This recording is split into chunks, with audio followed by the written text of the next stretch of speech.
This is timely and this is very interesting.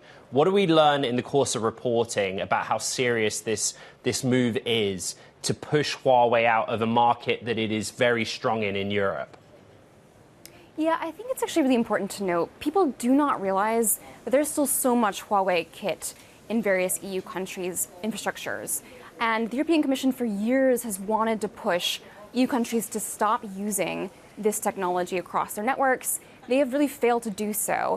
And the new commission that came in 2 years ago, they're doing a new push. They're going to try to get different EU countries to force out Huawei and ZTE. Now, I cannot overstate how difficult this is going to be. Like I said, the previous commission tried to do this and they did not have the political backing. Things like critical infrastructure, things like national security, these are left up to the member states of the EU. So essentially what has to happen is these countries all have to come together and say, yes, actually, we're going to hand over that power to Brussels, to the European Commission to make that a reality. That is a tough pill for a lot of countries to swallow. Countries such as in your piece you make clear, Spain, Greece, which have remained relatively dependent. Interestingly, UK, we know that they've been pulling away for a long time, banned any Huawei infrastructure, similar with Sweden. So it can be done. It's interesting that China sort of tried to point out that it slowed those nations down, though.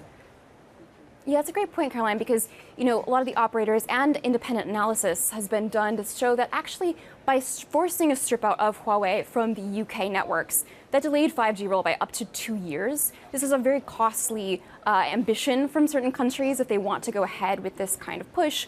Not only does it delay possible technology development, it also comes at great cost to the operators. So if you look at Germany, for example, some people in the government are examining ways that, okay, if they were to try to force Huawei and ZTE out of their networks, could they compensate operators? That obviously would soften the blow for a lot of these operators, but this would come at a great cost then to governments, if not operators.